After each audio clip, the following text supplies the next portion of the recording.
Welcome to the Informed Pregnancy and Parenting Podcast. I'm your host, Dr. Elliot Berlin, and I am delighted to be united with today's guest, and you're going to love her too. She's a mother of two, wife of one. She's a recovering actor whose big screen credits include Maid of Honor, The Rocker, and my favorite, Alvin and the Chipmunks, Road Trip. And on TV, you may have seen her in Happy Endings, Undateable, and Bull.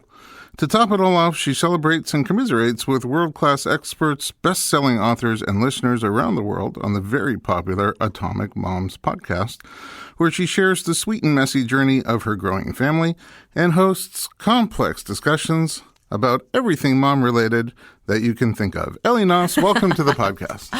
Berlin, you should have written my bio. Well, you know what? I'm going to transcribe that, and I'm going to slap that up on iTunes. Thank you. I love it. You're welcome. Anytime. I do bio services. If I really wrote your bio, it would go on much longer. But we're low-budget production. That's all we have time for. Because I'm so accomplished.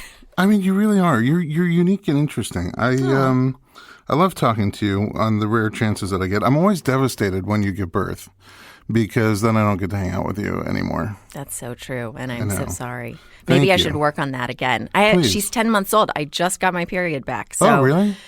Well, we have nothing in common. But, I mean, so far. I just mean it's possible, but there are no plans for the near future. Yeah. I mean, I'm ready. You're ready for me to get pregnant again? Yeah. I mean, I'm just saying if that's what you were waiting for, I'm ready.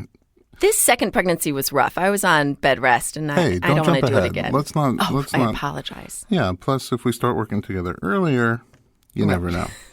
I love talking to you because I think you're real. I think you're hilarious. I think you're refreshingly human, and I want to know how you became that way. So let's go back to the beginning. Where are you from? Where did you come from? Oh my God. I feel like this is my opportunity to be on Inside the Actors Studio. Yes, this is your time. Okay, well, James Lipton, I grew up in Houston, Texas. I do have the beard. And I went to a performing and visual arts high school. You don't sound Texas at all. Well, my parents were transplants. From? My parents got married in Chicago. My father's from Ohio. My mom was born in New Jersey. Oh, that's a whole lot of accent. Yeah, although they didn't really have accents either. We just sound really white. You do. And so they moved to Houston, I think, within that first year of marriage. Never a good idea, although it does sound like that happens quite often. And moving big city moves right after yeah, you're like married? let's just move away from any support system. All of our family. Yeah. And that could be double-edged. The marriage didn't go well. Ooh. Spoiler alert. Oh, really? But maybe it was my fault. Maybe. Is that what they told you? Yeah. Mm-hmm. They're like, you know how they always say to children, like, it's not your... Oh, yeah. That actually would have been really, really awful. No, so they got divorced when I was very young. I grew up in blended families. I'm an only child, but I have 6 sort of siblings, step siblings from my mother's second marriage and stepsisters from my mom's marriage now. So they're all steps. There's no halves. And then I have halves. Oh, you have halves. I have halves. My little brother, Jack, he came along when I was in 3rd grade, and my sister, Laura, came along when I was, I think, in 8th grade, or I guess I was a freshman. Are those from different parents of yours? Yes. I'm my mother's only child, and my father has the 2 others. Wow. So you're an only child with a whole bunch of siblings. Yes. Interesting. Yeah. So I grew up in Houston, no accent, and it was a really great place to grow up, actually. Y'all. I say y'all. Yeah, get me drunk. You do? Yeah. Oh my God, yes. Happily get you drunk. Okay, I guess. Just saying, we can do another episode. This is sober. Yeah, well, we can, yeah. Sober Ellie and Texas Ellie. Mm-hmm. And so then I went to college in Western Massachusetts to get as far away as possible from my parents. And it was a women's college, and that was a really intense and awesome experience. What did you study? I was a theater major. I think I was 1 course short of being a double major in English. Oh, really? But you just couldn't go there. The extra mile, the extra. You know, I ended up graduating early instead, and also. Oh, you get to show off either way. Yeah, I took this Shakespeare class for the non-English majors, okay. and And so to be an English major, I was going to have to take it again for English majors. And I was like, no, I'm not going to do that. I'm just going to graduate early and I'm going to go to LA and be on the WB. Oh, aim high. I aimed really high. And the WB wouldn't have me. What are you talking about? How could that be? I don't know. Wait a second. You did like theater stuff in high school as well? Yeah. It was great. Acting? It was so... How old were you when you realized you want to be like actish? Middle school. I was it something you saw? I was obsessed with dance. Okay. Through elementary school. Do you dance? I went So to you magnet dance? school. I did, and I loved it. Really? And I loved musicals, although I can't sing to save my life. Everybody has their strengths. But that's why I love your work, right? Like your body work, because I got so into that through dance because I realized like, I'm fully present when I'm dancing. Like I'm out of my head and I'm not being hard on myself. I used to be a big dancer as well. Yeah. I mean, I think I've danced maybe twice, but I felt big both times. Felt big. Yeah. So in that way, I was a big dancer. You'd be great. You'd be so good at the lifts. We could do the dirty dancing. I think that's the only swan part. thing. Yeah, that'd be great. Drunk, dirty dancing. Yeah, I'm in. Count me in. And if I drop you, I can probably put you back together again. There you go. So middle school, I didn't see something. Honestly, I didn't fit in. I didn't like middle school at all. We moved to the suburbs and I didn't know anyone. And it was a K through 12 school where everyone had known each other since kindergarten. Forever.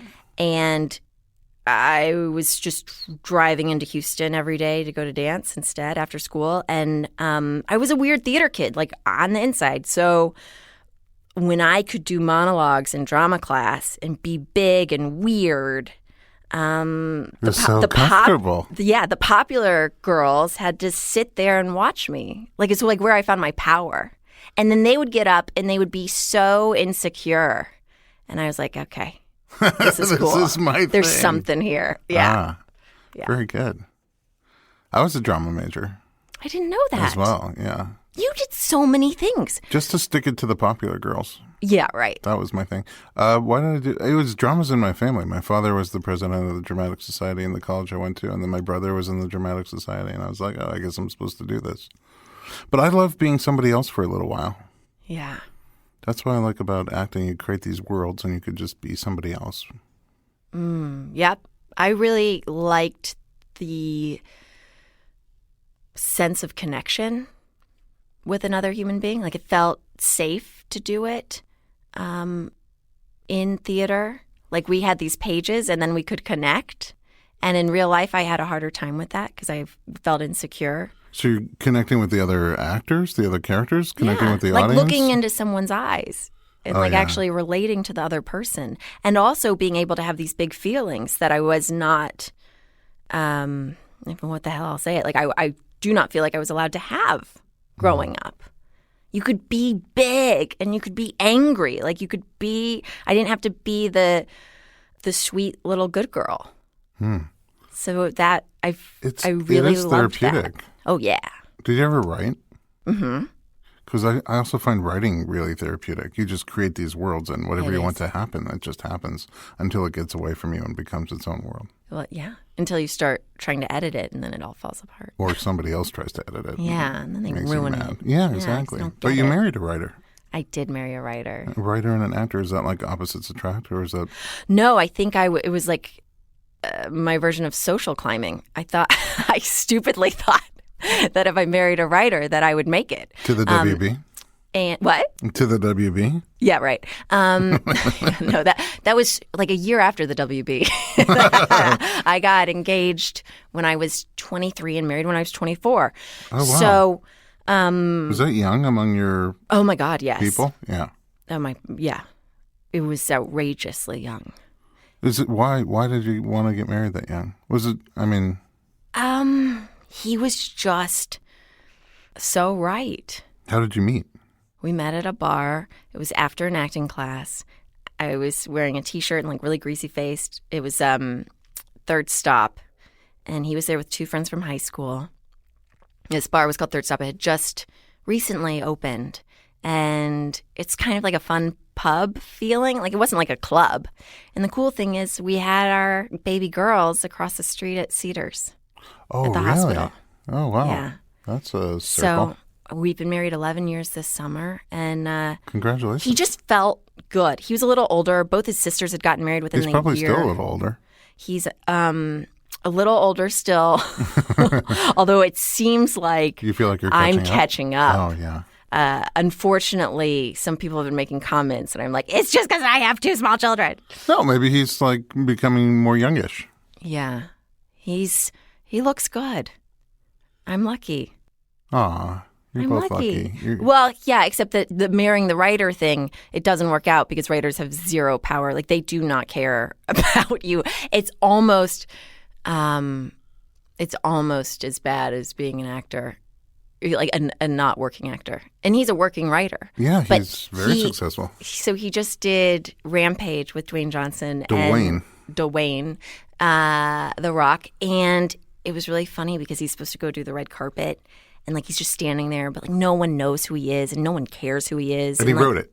And he wrote it. Like, his name's on it. Funny. And nobody cares, but he has to just like wait there for somebody to eventually like ask him who he is. What are you doing here? Basically trying to like get him to leave. And then he says like, oh, hi, I'm Adam Steele. I don't know if I'm supposed to go somewhere. And then they look at the list and they're like, oh, yeah, okay, so Susie, you take him. And then he does the red carpet thing. But it's just such a charade. It's great. Oh. He hates all of it. It's really fun. Does he really? But he likes writing. He likes writing, and he really likes that he just ordered these ridiculous toys on Amazon for our 4-year-old. Oh. She gets to play with this giant crocodile thing that was in the movie. It was like such a ridiculous from the movie. But that's fun. That is really fun. And fun for the kids, too. And you like acting. No, I quit acting. You don't like acting. I liked acting. You don't acting. need the therapy anymore? No, I needed so much therapy from it. Wait a second, but I know, it's weird. It starts therapy. off, you're right. Then what happens? And then you move to LA and you pursue your dream and you get your teeth kicked in. No, Every couple of hours? No, it didn't feel good. Going to auditions didn't feel good when I got them. I'm very sensitive to my surroundings, and I did not like going into a room and just feeling the judgment. Have you seen the show Barry on HBO? No. Because that's what it feels like. I have to check it out. Yeah.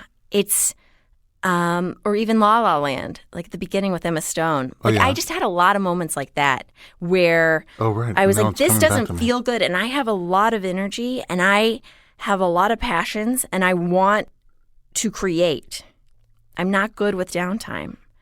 And also with my husband, I felt like Lucille Ball. Like, I was always trying to like sneak my way into his stuff. Like, it worked sometimes. Ellie, what are you doing here? Yeah, actually, they had to replace me in one thing because I was pregnant when they were doing reshoots. Oh, no. And the funny thing was I was supposed to be pregnant in it. It was very confusing, but I was too pregnant. I was like a week before having the baby or something. I hate being too pregnant. Yeah, don't you? But it sounds like it feels to me like you'd be more of like a small theater lover in terms of acting than a big screen actor. You're saying I should just do regional? Well, I'm just saying, career aside, what you like, it just sounded like you loved getting into a role and connecting with the other characters and actors and connecting with the audience. Like, that's what I loved about theater. Yeah. And you can't really get that in TV and movies. No, but you know where we get it? Right here, Berlin. Oh, right, because you have this fantastic podcast. This is where I get it. It's so much better for me than acting ever was. When I listen to your podcast, I always close my eyes and picture you having a late-night TV show. Oh, really? That's what I would want for you. For me, for you. Oh, thank you. I mean, your podcast is great, but I need more. You need more? But would it be, here's my question for you, since this is going to turn into a consultation, which is basically what I do everything in life. Let me start the meter. Okay, go ahead. Okay, yeah. Oh, God. You're too expensive, but can you crack my neck while we're at it? Absolutely.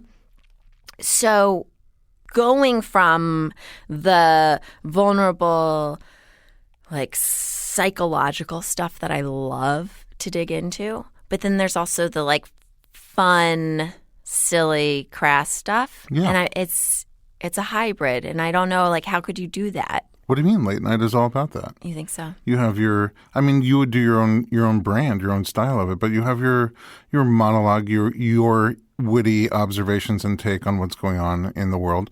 Then you have your interviews, which in your case you can make as serious as you want to, I think. Thank you. I don't think they have to be always funny. What a new style where you have your observations and your monologue, serious conversations with people, not the like canned answers and the canned questions that they come in the story that they pre-wrote, but like real stuff. Like you, I love this. Yeah, you getting into them and like getting out real stuff and sharing your own real stuff because you're not afraid to do that at all.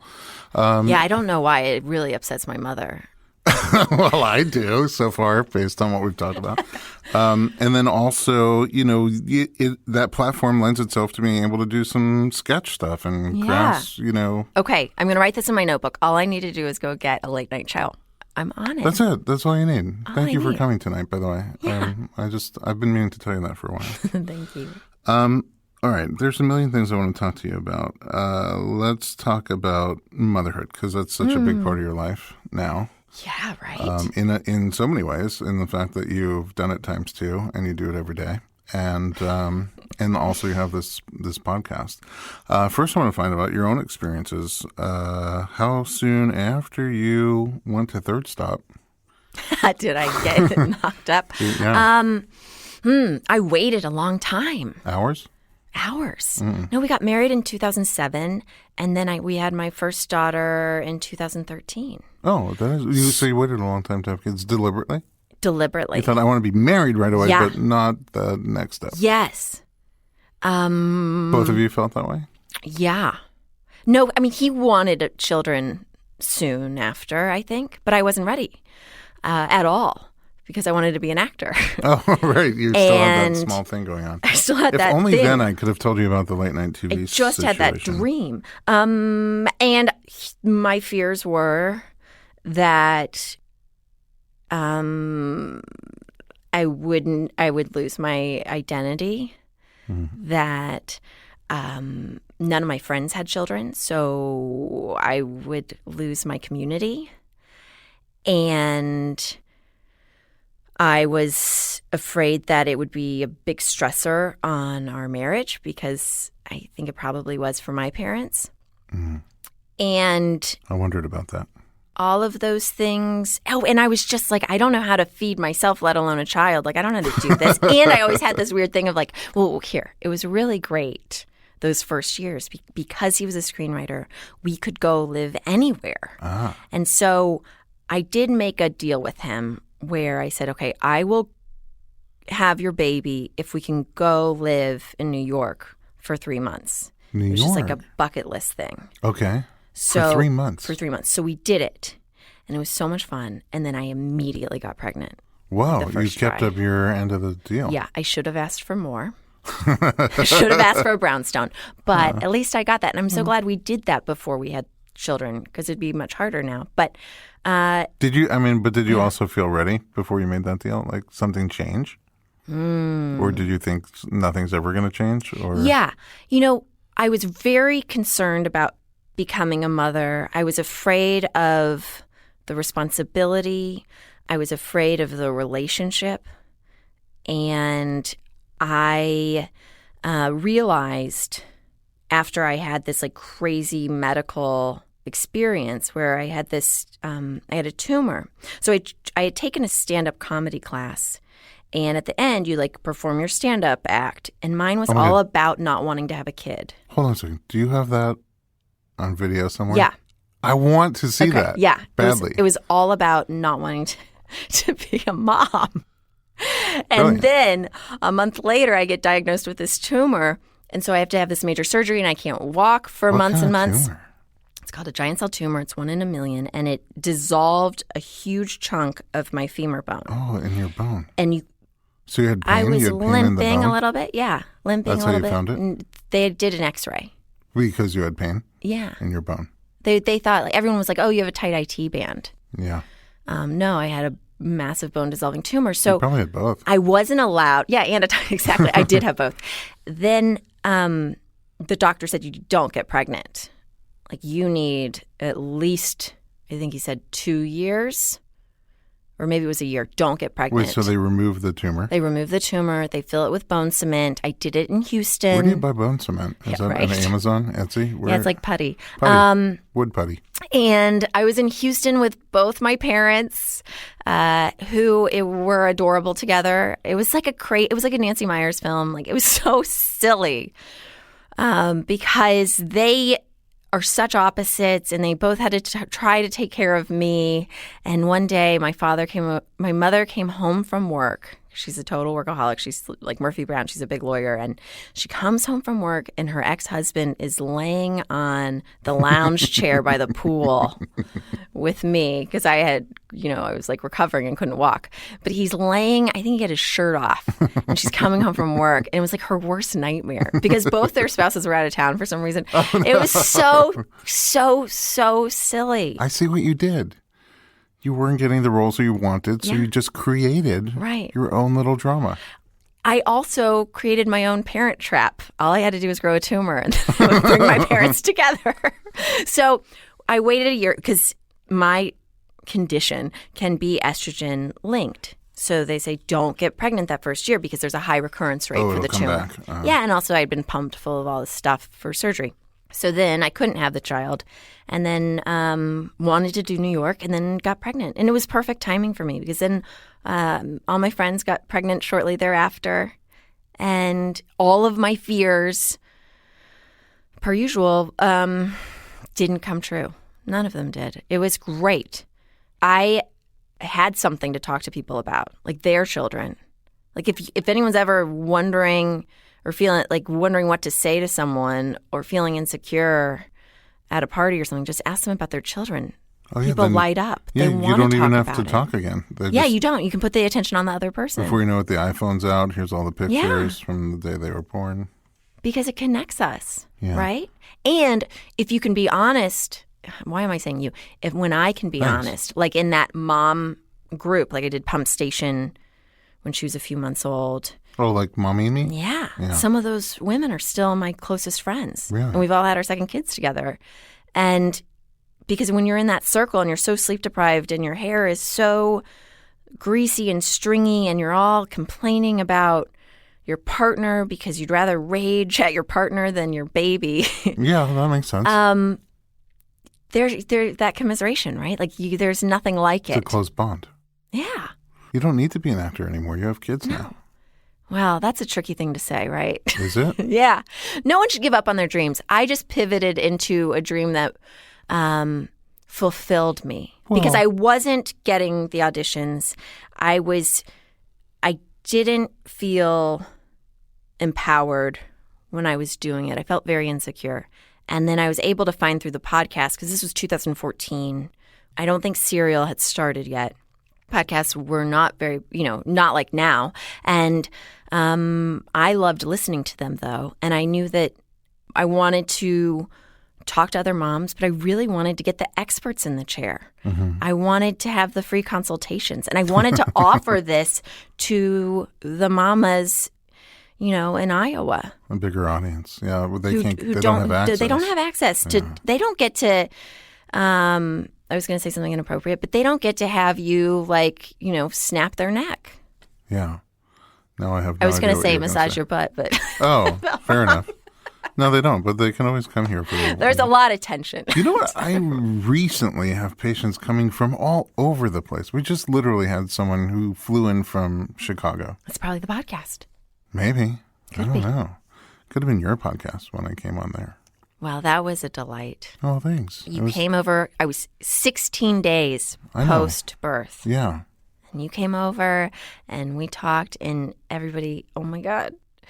Elliot's story of how he met his wife is the most darling thing I've ever heard. Well, it's not, a bar across the street from Cedars, but it'll do. All right, let's take a little break. We're going to take a quick commercial break. We're going to come right back with Ellie Knaus and find out all about your pregnancies, your childbirths, and your podcast. Don't go anywhere.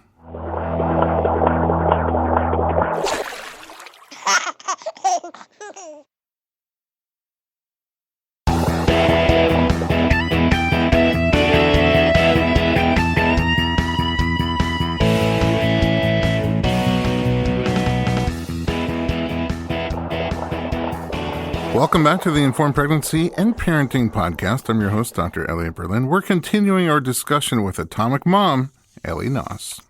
All right, let's talk about pregnancy. How was it for you? Oh, the first one was a dream. But don't worry, everyone. The second one was really rough. So I get to say that it was a dream because the first one, that one was... You were 27? Yeah. Okay. No, wait. I turned 30 when I gave birth the first time. So like 29, 30. Yeah.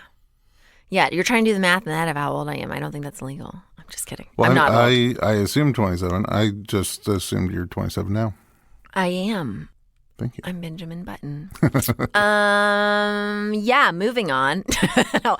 So my first pregnancy was really, the first trimester was terrible. Wait, same with the second. Before that, how did you find out? Oh, I peed on a stick. Oh, did There was you nothing suspect? that exciting. It was our first try. Oh. And did I suspect? Yes. I suspected, and I took a pregnancy test, and it came back negative. I went to Did you feel different?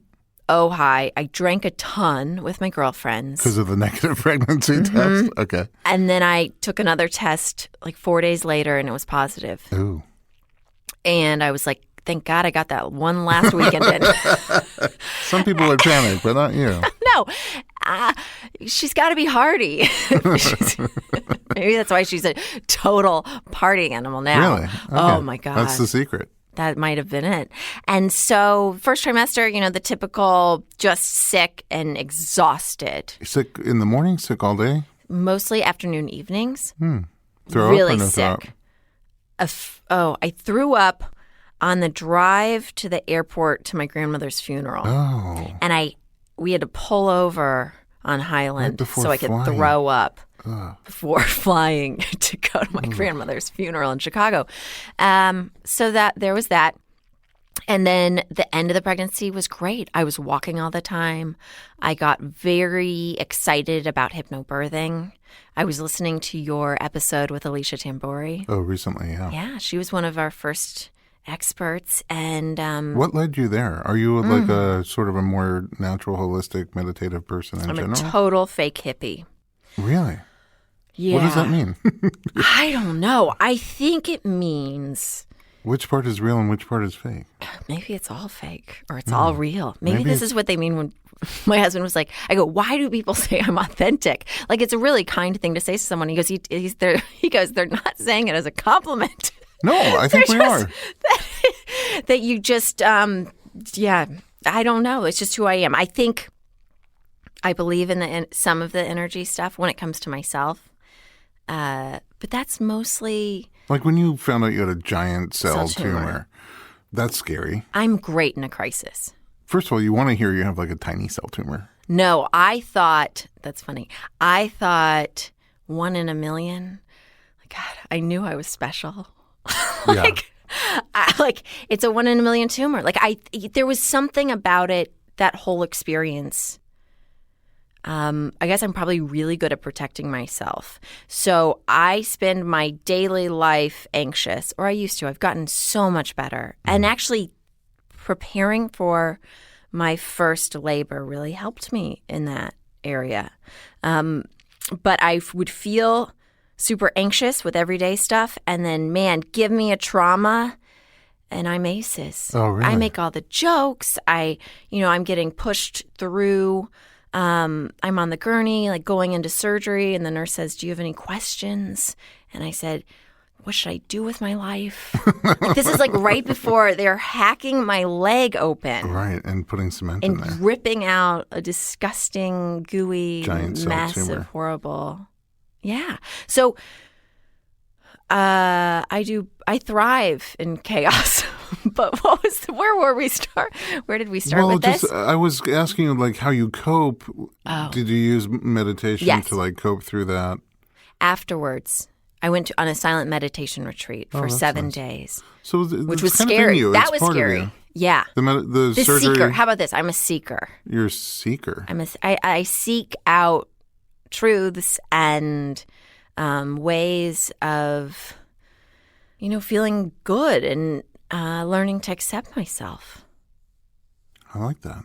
So I want to be a seeker. The birth stuff was good for that because I wanted to feel empowered. My mother had a very difficult delivery with you, with me. She didn't know her tailbone was broken or something. It's like classic of my mother. Previously, before she gave birth? Oh, and then you re-injured it? I don't know, but she had a very, very long labor, and then I was a C-section delivery. Okay. I could tell right away the first time I met you. What? That I was you C-section? were C-section, yeah. Because my head's so perfect? No, yes. Because I don't breathe? Why? No. Not that would have anything to do with breath. I don't know. I don't know. I was just making a joke, but then you took it somewhere. See? I'm seeking. You're Tell always me seeking. about myself, Berlin. You want to know stuff. I could make stuff up. I do. It drives my husband crazy because I always want to know the why of something. And he's not a seeker? He's no. just let it go? No, he's more of a I know everything, it doesn't matter. I don't know. Oh. No, he's much more of he'll go more into an existential crisis. And I'm more of let's figure out how we're all connected. Oh. But so it is an opposites attract sort of situation. Yeah, for sure. And that was so cool with our first birth because Alicia Tamburi we took her hypnobirthing class because my OBGYN said, hey, look, if you want to try to have an unmedicated birth, try to get in and take this class. But why did you want unmedicated birth? It's seemingly uncommon. I had at the time, I feel like it was uncommon because at least I didn't have any friends who had done it except for one of my best friends from college. No, two of my best friends from college actually had unmedicated births. And they, said, it's great, try, just go for it, whatever. My brother-in-law said there's not a chance in hell that I would be able to. Withstand the pain. And why would your brother-in-law say that? Because his wife, my husband's sister, Sarah, who's amazing. They're both amazing. She was a CrossFit trainer and insanely fit. And he said that after witnessing her in the first parts of labor that it was so excruciating that there's no way I could do it. And so I was, I am driven by anger and competition. Challenge. And I just wanted a full experience. That was my thing. And listen, I know that childbirth is such a sensitive topic. It is deeply personal. And for me, I thought, what the hell? Like people bungee jump, they do these other things to feel exhilarated, to feel life at its fullest.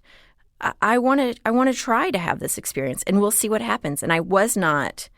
After I had that little thing with my brother-in-law, I didn't tell people, and I would shrug it off because I didn't want the expectations placed on me because I knew that there was so much out of my control physically, and with my baby and what does she want. And I do really believe that our children come into the world the way that they are meant to. Drunk. No. What do you mean by drunk? No, because you drank right when you found out you were pregnant. Oh, right. But that probably wore off. I thought you were saying something about medicated birth. No. God, don't go there. Well, I think actually when you don't have the pharmaceuticals, then the babies do come out quite drunk on your own. Yeah, that makes sense. Hormones. And also, I took a lot of drugs afterwards. I was high as a kite after they were both born. Okay, wait a second. Because of stitches and everything else. How did your labor start? My labor started, she was 2 weeks early. And it started at around 7 a.m. on September 11th. Let you get away. What? Oh, hold on one second. Back up for 1 second. Alicia Tamburi would never let you get away with saying 2 weeks early. Well, she doesn't have a say because I was late in taking her class, so I only had 2 classes with her. Oh, you didn't get through the other 2? I was supposed to get through the other 2 before I gave birth, and instead my baby came 2 weeks early on September 11th. And luckily I had a doula. It was so silly. It was like my water broke. That was the first sign. So I tried to stall as long as possible, but I had group B strep. Oh. So I knew I had to go to the hospital. Everyone says that you get hungry, so you should eat before you go. It was lunchtime. We stalled for a while. We ended up at In-N-Out Burger, and I got a burger and fries that I ate on the way to the hospital. We have video of us at the drive-thru. And then I gave birth at 9 o'clock at night. How long later is that? We checked in probably around 12. Noon? So yeah, 12:30. Oh, so it wasn't such a long labor. No, and it was cool because I had called my mother that morning when my water broke. I think your sister-in-law was missing with some In-N-Out Burger. There you go, right? Maybe she's too healthy. Too fit. Too fit. And, well, the ridiculous thing was I didn't know that mothers on occasion throw up in labor, and I didn't this time. My second child, I threw up 3 times. Oh. Lovely. And no In-N-Out. But I got to the hospital, and they were going to check me, and I said, please don't check me yet. I want to wait till my doula's here, but I know that my water's broken and I don't want to be checked because then I'm on the clock, right? Yeah. And the nurse was like, yeah, then you're on the clock. Okay. And I said, but I really have to go to the bathroom. And she's like, you do? And I was like, yeah, I have to go number 2. And she turned white. She didn't want to let you go. And she goes, oh my God. I go, well, she goes, that could be a sign that you're having the baby. Mm-hmm. And I was like, no, I had In-N-Out. That should be a commercial for it. It was so ridiculous. And so then I got to do the doula shows up. I had the baby. I was in the bathtub and I was listening to the hypnobirthing thing again and again and again. Wait, so your contractions built up on their own? Yeah. Well, so then we have to back up. My doula was smartly said, try to get it going. Ignorance is bliss. Because I didn't realize how difficult. I've spoken to midwives since that can be a challenge. So we were doing construction on our house. My water breaks. We go for a walk. Then there's the occasional contraction, but not really. And so then I even though there were people working on the house downstairs, I took out the vibrator because I was told that would help. So I had some orgasms, and then we went to In-N-Out. I had my baby. And she was born at 9 o'clock sharp. And, it was a very intense experience, but it was a beautiful experience. And so were you having contractions at In-N-Out? That's when it really started to pick up. What did they feel like? They were painful. In the front? I don't remember. Oh.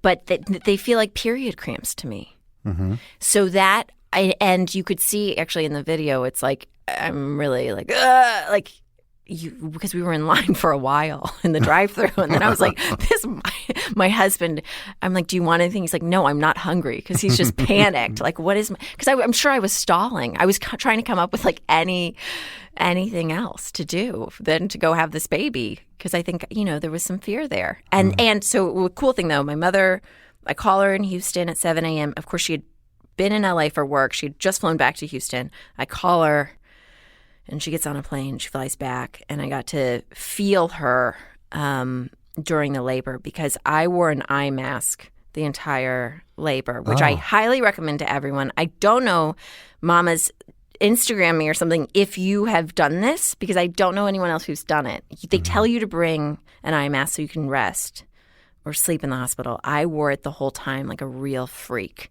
And I think that's when the theater background comes into play, because I was just like, some of the photos the doula took it looks sort of like Swedish porn, but it felt like a weird black box, like 1960s experimental play, because when my eyes were closed, I could really feel into my body. I wanted to shut out the hospital. I didn't want to see the lights. I didn't want to see the medical equipment. I didn't want to think about my surgeries for my knee tumor. And I was able to really go within. And that was immensely helpful. My second birth, I didn't have time for the eye mask because she was born in 4 hours. And that was a freight train out of hell. Because it was so fast? It was so fast. I saw you when I was on modified bed rest because she was sunny side up. Yeah. The reason I was on modified bed rest is I had irritable uterus. So I was having these contractions all the time that would make my stomach just really, really, really tight. It didn't feel like labor, which I didn't realize until I went into labor again. Like, oh no, this was that feeling. This is labor. But it was a very tight, hard, awful feeling. I went to the hospital and they had tested me for what is it called? Some fluid that is a protein. Yeah. So my test came back positive for it. Mm-hmm. So they put me on modified bed rest. That's why they put you on bed rest. Got you. So I thought she was going to come really early. I was totally freaked out for months. And then she came 4 days before I was due. Which to you probably seemed late. Yeah. I'd been waiting for months. I mean, I was so happy. Listen, so grateful. Yeah. She was 8 pounds, 6 ounces. So healthy. Wait, no, 8 pounds, 9 ounces? Healthier. She was big. And you're not. It came out. It was so fast. Did labor start first this time? Yes. It was so weird. Yeah. Because I thought I'd get the heads up with the water breaking. No heads up. No heads up. Instead, I woke up and I kept, I got some cramps, but I'd been getting cramps for months. Like every day it felt like I was going to have the baby. But these, I timed them and they were much more regular and they would come and go. When I had irritable uterus, it was like a constant contraction for 10 minutes at a time. And I called my doula. It was a different doula this time. Her name is Carmen Bourne. She is unbelievably awesome. And she said, okay, Mama, you're having this baby today. Let's, I'm going to meet. She goes, you have to remind me, do you have any cats? Because she can't come to your house if you have cats. Oh, and I was like, because she's allergic. I was like, no, but I have group B strep. She's like, we're going to meet at the hospital. I'll see you there. And we drove to the hospital. My girlfriend Whitney was at the house with the 2 kids because the second baby, it's so hard because you got to figure out what you're going to do with the first kid. Yeah, there's a lot of and planning. You never know when it's going to happen. Plans. And we're on an island. We don't have any family here. So Whitney Anderson stepped in and took my other daughter to preschool and then brought her to the hospital that afternoon to meet her baby sister. Wow. But 4 hours, that one was excruciating. Just at the very beginning. And then there was no time for anything. No burgers? No burgers. Nothing. I had some eggs before we left. Probably shouldn't have because that's what came out. It came. No. Yeah, actually. Yeah. So we got in the tub again. No hypnobirthing. It was. It's interesting because were you GBS positive again? Yeah. And they didn't care if you got in the tub? They didn't care about the tub. They cared about the antibiotic. And I wish I had known that if you have, well, I'm not the expert, but what I was very concerned about getting her that antibiotic because they give it to you a couple times before you deliver. I like to do 2 doses 4 hours apart. Yeah. And so obviously we didn't get to have the second dose. But I wish if I could go back in time, I would pat myself on the shoulder and be like, it's okay, Ellie. She doesn't need the second dose. She can get it after she's born. Mm-hmm. Because I was very concerned. I went into the whole thing so differently. When it goes that quickly, some people don't do it at all. Right. And so I was ready to go home the next day. And my pediatrician said, you know what, we're going to keep you guys here one more day because we're just not going to risk it with the baby. She'd had another experience with that. And she's like, it's not worth it. We'll just check her out. Give it one more day. Yeah. Which was great to spend the night at the hospital. Actually, that when you have another child at home and you have a husband who snores, if you have earplugs, the hospital was like vacation for me. Plus you get that juice cocktail. It's really nice. Yeah. Plus I had painkillers. It was awesome. So that was the second birth. But I had to burst my own water for that one. What do you mean? Because I could not deliver. She wasn't going to come out until my water broke. My OBGYN was standing right there. Everyone was ready. And my doula, it was time to break the water. And so my doula said, okay, my OBGYN said, which I thought was really cool. She was like, I'm not going to intervene right now if I don't need to because because you're doing, like, why start Everything's that going ripple great. effect? Yeah. I'm going to stand aside and take your time. And my doula said, okay, we're going to turn over and you're going to bear down. And you're going to do it 4 times. Okay. And the cool thing she did for mamas out there, there were a few times, and she's such a mama bear, she would put her hand, I would say to her, I'm really getting in my head right now because I was anxious about not getting the medication to my child that she needed. I was, there was a lot of people coming in and out of the room this time. I was in much more of I had more of like a mama bear quality than I did. My first one, I was way more relaxed and sort of like, I'm going to take a back seat to this experience and, whatever happens, it happens. Yeah. Backseat to my own body and like just give it up and let it, whatever happens, happen. And this time it felt much more like I was in the trenches. You were trying to control stuff. Yeah, but I kind of feel like I needed to because there were nurses coming in wanting me to sign the paperwork and stuff, and they were in my head. I was like, I am going through a contraction right now. Yeah. And there was no time between. They just had. Oh, you didn't have breaks? The breaks were so short. Because you got hit by a train. They didn't have. Really fast. So the nurses didn't know. And my doula was wonderful in protecting me. Yeah. But they wanted me to fill out this stuff. And they would start talking. And I'm very sensitive to sound. And I would just be like, can you shut up? Did you tear with both of them? Yeah. The same? I think so. Maybe a little less. The second time it healed much faster. But when little Eliza came, and I'm obsessed with Hamilton, and like there were 2 songs that just kept playing on repeat. It was really, it felt like we had really gone through something huge together. It was a really an incredible experience and so intense. And if I got pregnant again, I don't know. Like I can't imagine going from 0 to 60 even faster. Because that Friday, like 2 days before I gave birth, I went to the OBGYN and there were no signs. Are you a definitely not at home birth kind of person? I think next time, the only concern would be the group B.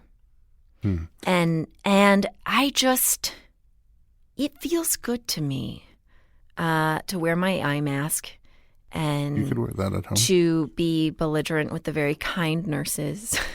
Yeah. And I only say that because number one, who knows, it could be faster or slower, but you don't have to go anywhere. Right. Number 2 is it sounds like you like the water experience. Number 3 is just on that last one, the chaos of getting there and going through all the procedural things. I agree.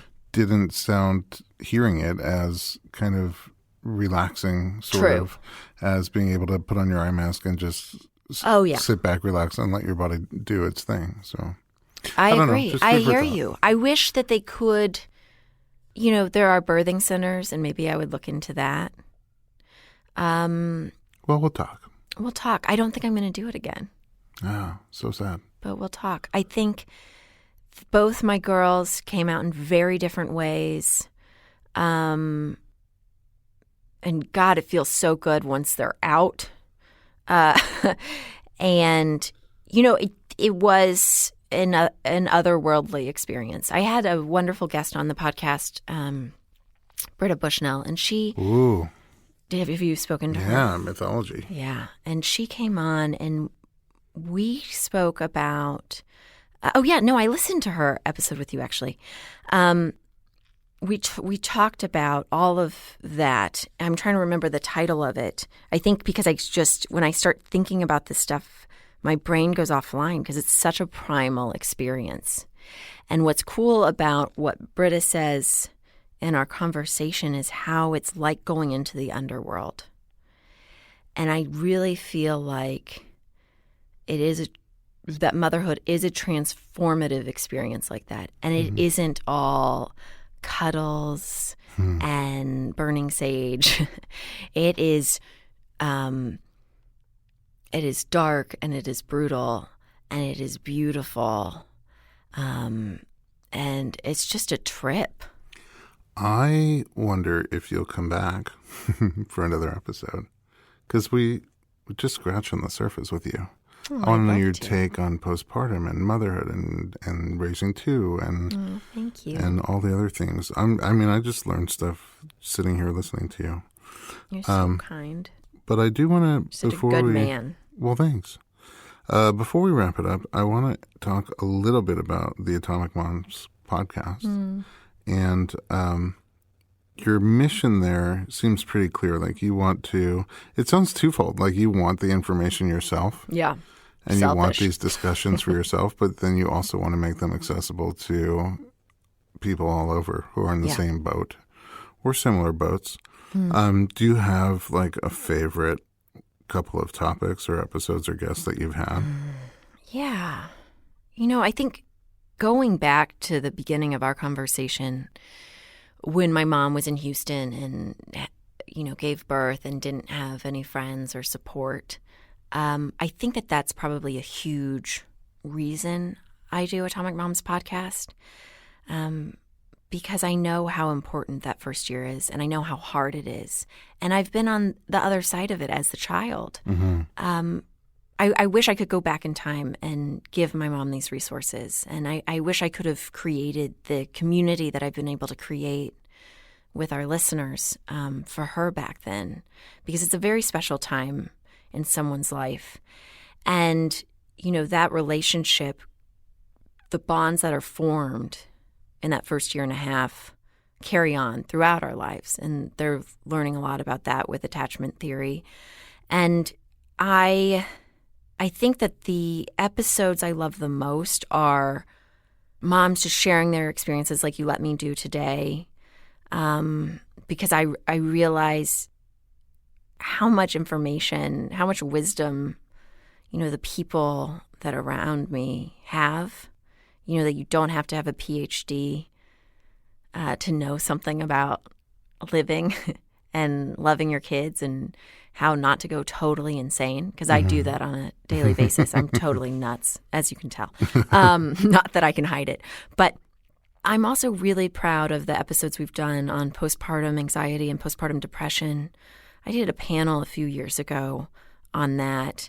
And, it's important to share our experiences, because there are mothers wondering why they're feeling a certain way, or they might not even know that that's what's going on.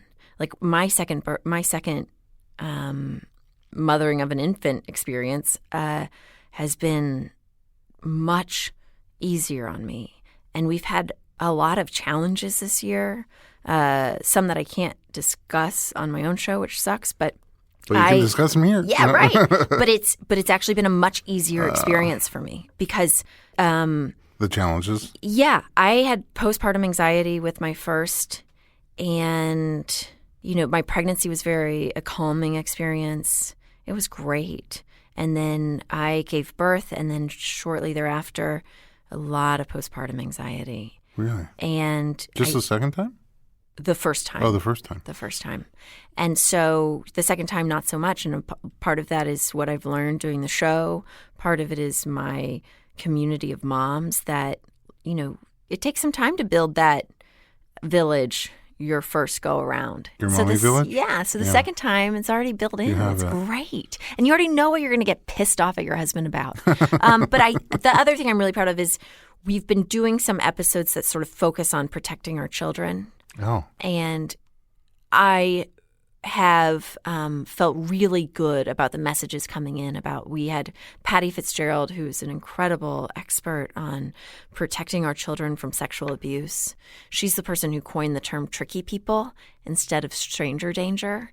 And God, it was sort of like a town hall meeting. It was a bunch of parents for that one. And that was she gave out really, really important information. And then also, I've had Stephanie Small on twice now. She's a trauma expert.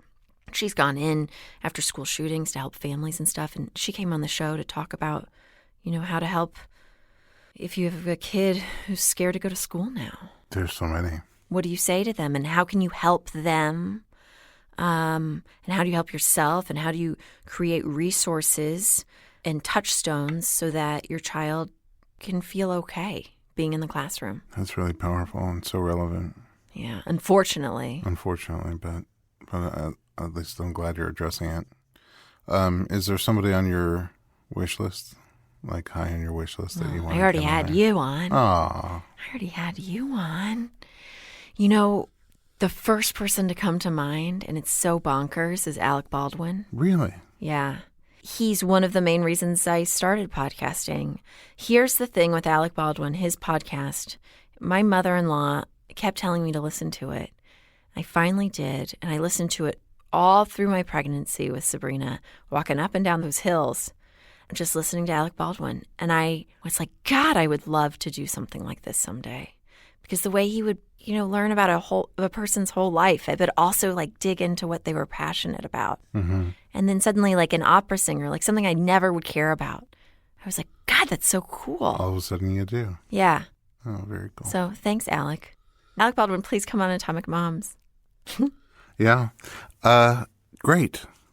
Speaking of which, where can we find you online? On iTunes, of course. Go to itunes.com/Atomic Moms. If you like us. I say us, so, us as in our village of mothers. Yeah. Right. Subscribe, please. Yeah, I've been doing this since 2014, and it's independently run. Way before it was cool. Way before it was cool. I host and I produce and I do the research and I edit. You do everything. I was so impressed. Upload Again, it. when I came to you for me to be on your show. 16 days after birth. 16 days after birth, you seemingly, maybe you had nothing together, but you seemed to have everything together. You were calm, you were relaxed, you were glowy. You had you had just set up that studio too. Mm-hmm. And it was all set up and you do your own, you do everything. Thank you. It's inspiring. And again, you did it before it's cool, but now I kind of see that drive that you have, like to sort of retroactively go back to your childhood. Right. There's stuff there. And try to help both adults and children not have to do that. It goes back so many. I know you're trying to wrap up. I feel like we're on Howard Stern now. I would also love to have a Howard Stern on Atomic Moms. I have never been compared to Howard Stern. This is the first time. You are similar to Howard Stern in your interview. Okay. Have you listened to his interviews? No. Oh my God. Not lately. High school. They're very thoughtful. Well, actually. Thank you. That's a big compliment. Yeah, you're both very thoughtful gentlemen when it comes to the interview part. I won't speak about the other part of his show. But what the hell are we even talking about? I lose the threads. You said Howard Stern should come on the Atomic Moms podcast. But there was something before that. Oh, I don't know. But thank you for the compliment about having it together. I think I get out all my neuroses. I exercise it on the show. And I was saying Howard Stern because he always is about to let a guest leave and then they end up talking longer. But I will just say that I went back to my other grandmother also lives in Chicago, and she is in her final days. And I got to go through all this genealogy that we had never talked about and that I don't think she really cared about. Her own mother, my great-grandmother, had cared about this stuff. And so she just had a box of it. And I was able to find out through these really old journals and just through when so-and-so died, I was able to track sort of the maternal lineage. And that was wild because there were a lot of early deaths and a lot of and my great-grandmother got sent away to live in California with her aunt. So there's serious maternal missing links on my mom's side of the family. And that was fascinating to me. And I was like, oh, this is why this is my job. Interesting. It's the transgenerational connection and disconnect. I'm forging it back together. You're putting together a solid link. Yeah, for my children. That's so beautiful. For myself. Yeah. All right. As much as I like to be Howard Stern, we gotta go. Sadly. But you promised to come back. Yeah. Oh, my God. Wait. Also, atomicmoms.com and follow us on social media, on Instagram at Atomic Moms. I've been doing Insta stories as of late. And you can find us any other, any podcast app. Yeah. I didn't know you were doing Insta stories because I think I told you earlier I post about once a month religiously. But I'm going to just to follow you more. Oh, thank you. Thanks for being here. And at home, thanks for listening to the Informed Pregnancy Podcast. If you have a topic or a guest you want us to have on, just send your suggestions to info@informedpregnancy.com.